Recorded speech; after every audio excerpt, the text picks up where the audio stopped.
No buy, low buy. Am I just the biggest sheep in the world? As I say in my striped shirt, my chunky glasses, and my Pandora bracelet. Yes, obviously, I'm not going to sit here and deny the fact that I am partial to a good trend. However, I have always been a bit cheap. Not like that. Not like that. I mean, I've always not loved spending money. I've always loved to get things as cheap as possible. I grew up in TK Maxx, loved her, always have, and always absolutely will. Thank you. None of this TK Maxx trend just for the sake of it. I've always loved her. We're sisters, actually, now that you mention it. I really want 2026 to be the kind of year where I am proud of the money that I've put away rather than I'm proud of what I've used my money to buy. Yeah, retweet that. Guys, I'm going to trademark that. This year, 2025 was an amazing year for me. I solo traveled New York. I solo traveled Europe for a month. That's insane. So I'm not going to sit here and be like, it was a bad year, like I made bad decisions. You might look at traveling as a bad decision, but I've worked a 9 to 5 since I was literally 19. So Monday to Friday, day in, day out, I've always got up and gone to work full time. I mean, even when I was in college, I was working like 2 jobs, and it's just not sustainable. And I feel like I'd burnt out really quick. I'm quite a creative person naturally. So working a 9 to 5 I found was really hard because I just at the end of it I couldn't be bothered to pick up a sketchbook or pick up some arts and craft. So I just had the itch to go traveling, and that's what I decided to do this year. I had a big chunk of savings obviously, and then I went traveling. Don't get me wrong, I've still got some savings, but is it where it was at? No, because I had to obviously travel. I didn't have to, it was a choice. So 2026, it's going to be a no buy slash low buy. And to break that down, I've got it into categories: self care, clothes, books, and hobbies.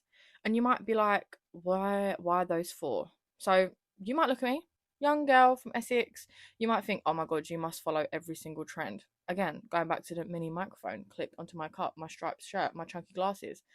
Yes, I'm partial to a trend, but I don't follow all of them. I've never been big into makeup or skincare or hair care. I've never really looked after myself in general. One, I could put that on my mental health. Two, I'm super lazy. So I do want to budget this year for my makeup, but I do also want to buy things that make me feel good. So I done a big order during Black Friday and that came, but some of it didn't. So I need to reorder some makeup from HMB Cosmetics, which I am really excited about, I'm not gonna lie.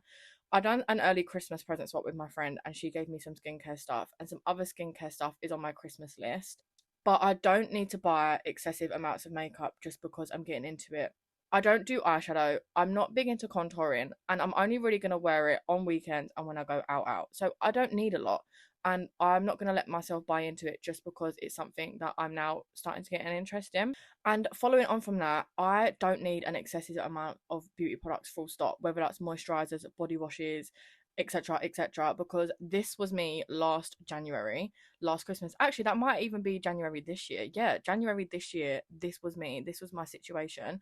I had a disgusting amount of products, and I made a point of getting through all my products. Maybe underconsumption is a new trend, but it's a good one, and this is one that I'm actually proud to be following, and I don't want it to ever go away. Because why do I, as one body, yes, I'm big, I'm 5'8", yes, I'm big, but I don't need 16 moisturizers. One is fine, and I currently have like one or two now anyway, and I want that to stick all through 2026. One thing I used to get done religiously, following on from the beauty side, is my nails. But I used to get my nails and my toes done, and it was like £75 every 6 weeks. It was ridiculous. Sometimes I could get away with not getting my toes done, so it was only like 40 something pound. But that's a lot of money. Like when you add it up, that's a lot of money. And I had them taken off. So currently I've got no nails on, and I go between loving it and hating it. I feel like maybe I can stick to only getting my nails done for special occasions. Let's stick to having my nails done for special occasions. My next category is clothes.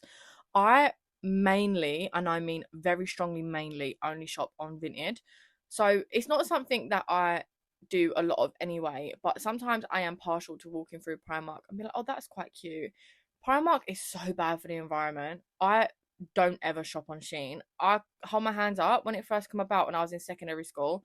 Absolutely, I did. And then I got educated on the way that it is and like how bad it is. And my biggest concern is always the planet. Like, I was vegetarian for 4 years because of the effects on the planet. I've always been concerned with like what I do and the blueprint that I leave. So clothes isn't something that I'm too worried about, but I always go, I'm gonna have a clear out. I'm gonna have a clear out. I get rid of so many clothes, and by get rid, I mean sell on Vinted. But then I go back in my wardrobe, and I physically can't move the clothes in my wardrobe, and it's just not good. So 2026, under consumption, maybe get rid of some clothes, and I don't need to buy anything at all. Ever really, maybe I can do it by quarter and see the things I need as the season goes. But realistically, I don't need anything. I've just told you a lie because I know that I do need some new shorts, and that's solely because they don't fit me anymore. And the two pairs of shorts I've got, I got off of Vinted, so I can put them back onto Vinted. The money I make off of that, get some new ones, and I think that's quite fair. I sold a lot of clothes on Vinted. I had about £50, and then I lost my passport when I went solo traveling in New York and had to buy a new one. So back onto having clear out. I don't need excessive amounts of clothes, and I'm going to stick to shopping every quarter. My next category is books. My TBR, to be read, is 10 books.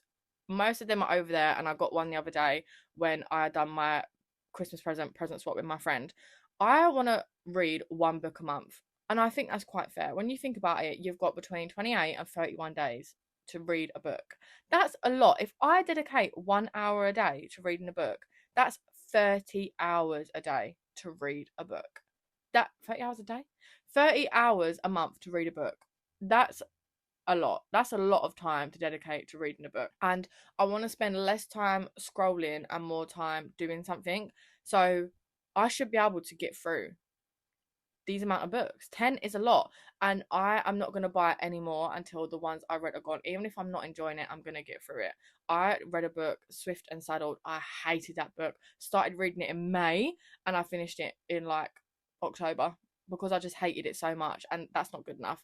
But when I read bad books, it puts me off of reading. I don't want to read, and that's the only difficult thing. But I really have to bully myself into it because hobbies are really important. Like, I literally get nothing out of scrolling on my phone, so I really should be reading. Then, following on from books, I feel like this is a swift transition. Yeah, this is onto hobbies. So, books and reading, that is a hobby. Yes, Rosie, correct. As I mentioned earlier, I am a natural creative person. Like, especially around Christmas time, I've made cardboard fireplaces, I've made ornaments, I've just made a nutcracker out of some presents. So go and watch my Wrap With Me video because it was insane. I've always been creative, and something I want to get into this year is crochet. I really want to make a crochet cardigan, and I'll say some tutorials on TikTok, and I think that that is going to be my main hobby of next year. Hopefully stick around because, you know, hobbies are really hard to stick to, especially when if you're like me and you see something new all the time and you just want to try it. Anyway, crochet, my biggest one. And then I have requested to join an allotment. I do my own food shopping even though I live at home. And I'm just like, why am I paying for food when food grows for free? Like, obviously you have to buy the seeds, but once you start growing food, it's never ending. It's an everlasting cycle of food. And I do have a garden, but it's not fit to be somewhere where I can grow stuff. So I've requested an allotment, and I would just like to grow peas, bell peppers, lettuce, cucumbers, tomatoes, things that I use week in, week out. Like, I can't cook a dinner without an onion. It's impossible. How can you cook a dinner without an onion or a garlic? You can't. So an allotment high up there gets me out my room because I work from home. Fresh fruit and fresh fresh fruit and veg, something that I've grown, something I can be proud of, and it's something I also benefit from.